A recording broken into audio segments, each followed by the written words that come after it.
Does this work better? I think it does because you cannot hear my hair shuffling around anymore, which I guess is kind of annoying. So yeah. Also, if you see me looking down, it's because I wrote a full script. And I'm trying to recall it. Hello!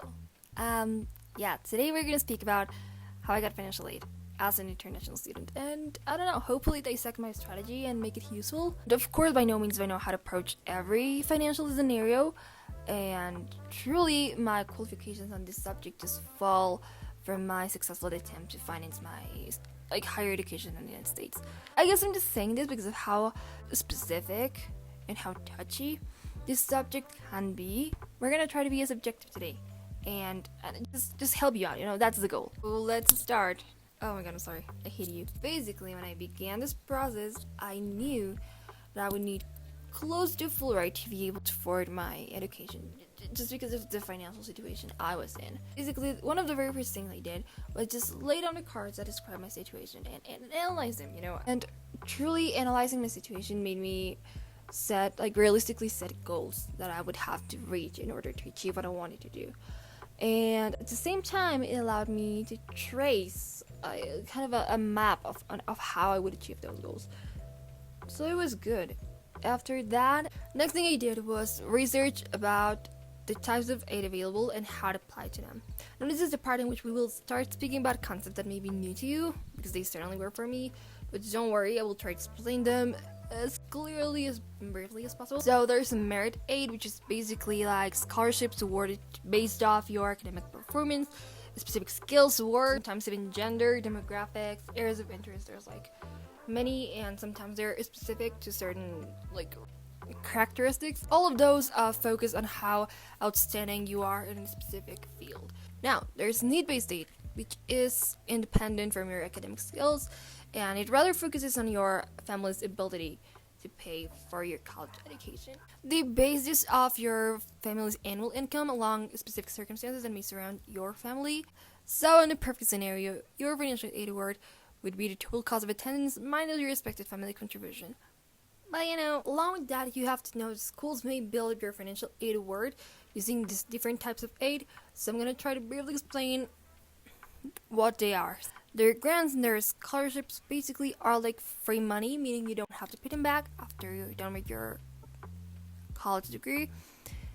There are also something called loans, which you do have to pay back after you're done with your education, plus whatever interest accumulates during that time. Now, the issue with this also comes from the fact that you will need something called an American cosigner if you don't have the American citizenship, so it can be hard. I was highly advised against taking out loans. There's also work study, which is not as prominent as the past three I mentioned, but it can still help you out on a day-to-day basis on a smaller sums of money. Personally, I was able to afford my education because I was given need-based aid made up from grants and work study, so that means I don't have to pay anything back once I'm done with my 4 years of college. However, that is thanks to my school's financial aid policies. Now, each school has their own policies, and it's very important for you to research what those policies talk about. What do I mean with this? Okay, so there are some schools that may offer merit-based aid and need-based aid. There are some that will only offer one or the other. There are some others that may not offer financial aid at all if you're an international student. So it's important for you to have that in mind. Also, know that there are some schools that promise if your annual income is under a certain benchmark, then they will remove the loan portion of your financial aid award, which means you don't have to borrow money. That's good. There are some others that even promise for you to not pay a thing if your annual income falls under a certain benchmark, so that's also cool. All of those depend on each school's financial aid policies, so I highly recommend that you research them and you figure out which ones are most fitting for your situation. There is also a very important concept to keep in mind, because this one will play an important role on whether you get admitted to college or rejected from it. And it's basically need blind versus need aware admissions. Now, what does this mean?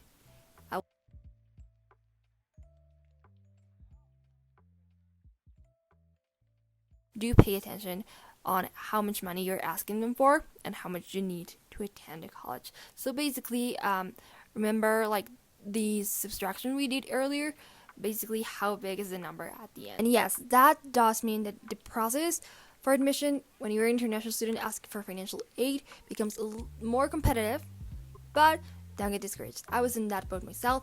My school is need aware, and I still got in, and I still got the financial aid I needed to be able to attend.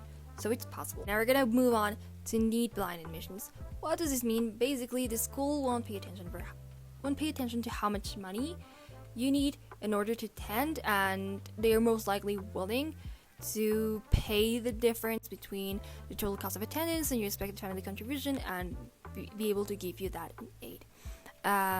That's like the best scenario ever, but only a few schools in the United States have that policy available for international students, and those schools happen to be very hard to get into on their own.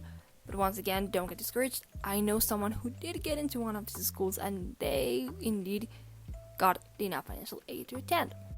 Okay, now that I'm done with all those definitions, it's time to move on to how I actually applied for aid. So, the first thing I did was research my school options. Basically, research what options the school offered, what types of aid did they offer, what types of policies did they have, if they had specific scholarships. Also, as a disclaimer, today I am focusing merely on the financial portion of research and admissions, but of course many other factors about the schools played a role in me condensing a final list of schools. So but just because of the purpose of this video, we're gonna focus on the financial portion. But if you are interested in learning more about how I build my college lists, let me know and I will talk about it. So how did I Google them? Basically, I would type down the name of the school, financial aid for international students, or the name of the school, scholarships for international students, and that would usually lead me to the official website of the school, and I would be able to dive into it and learn if they had specific financial aid policies and if they had scholarships and that I could be eligible for. I also found a couple of websites with lists of the scholarships the schools offer for international students, of the average financial aid award that the schools would offer their international students, and that also gave me a really good idea of what schools could be a potential option that were financially possible for me. Along with that, I would go through core post of the one that says what schools have you been accepted into, and I read through the answers provided by international students and kind of compared their numbers and their context and their financial aid offers with my own situation and see if any of the options they applied to were fitting to my specific situation, and that also helped. Now all of that information and all those schools that I found, I would condense on Excel spreadsheets or on Word documents. I also researched the school's acceptance rates and the average stats to get in, so that I could give myself an idea of what my chances were if I applied to those schools. Let's talk about the forms to apply for aid. There are two main forms that you will need to fill out in order to be eligible for aid. Those are the CSS Profile and the International Student Financial Aid Application. Now, we're going to refer to that as ISFAA from now on because it's a fat name and I'm not about to say that again. Along with those two, sometimes specific schools have their very own financial aid forms, but that's depending on what schools you apply to. I personally found that gathering the information and the proof asked by the CSS Profile is usually enough to fulfill the other information that is asked on these other two forms that I talked about earlier. So we're gonna use the CSS Profile as a guideline on how to apply for aid. So basically, what is the CSS? It's an electronic financial aid application provided by the College Board, which will allow the schools you apply to calculate that expected family contribution we spoke about earlier. They're going to calculate this expected family contribution using data that you will provide them on your CSS profile from the last 2 years prior to your enrollment. So let's just say I am the class that will start on fall of 2020. So they will need the financial information from the year 2019 and 2018. And they will also ask for documentation to prove that those numbers you put down are real. So it's important to keep that in mind. I'm going to speak about that later in the video. So how did I do it? I basically sat down with my mom and we started to see this profile and made a checklist out of the stuff that the profile asked us. I started the financial aid application on October to submit it on late December. So yes, I would suggest that. And even then, I felt rushed. So do it with time. And yeah, I'm gonna try to leave a checklist, but all of that you can find on the CSS Profile webpage. I'm gonna leave the link below. Now, to verify your income, you are either asked for a tax return or a statement from employer. My mom does not file her own tax, so that's why we ended up going for the statement from employer option, plus a non-tax filler form provided by the College Board.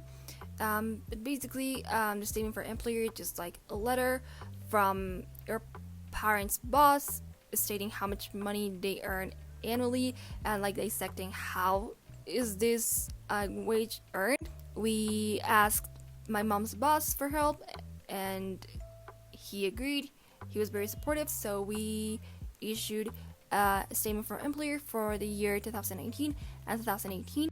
Both of these documents we made an English version and a Spanish version, and both of those documents were signed by my mom and by her boss, and that was like the main document that I sent to colleges to be able to verify my income. This is just like the generic financial aid application process, but you know, there are some schools that may ask you for a specific documentation to verify your income. Some may ask for scholarship awards, some may ask for bank statements, among other documents, just to verify that the numbers you put down are the real ones. And you may have to translate and submit those in different platforms, but these will all depend on the schools you're applying to and what they use to calculate your financial aid award.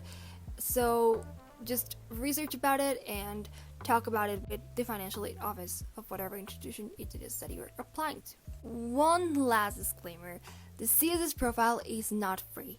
You will have to pay, I believe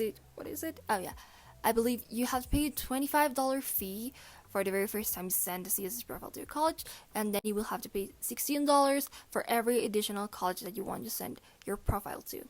So keep that in mind and definitely add that to your budget.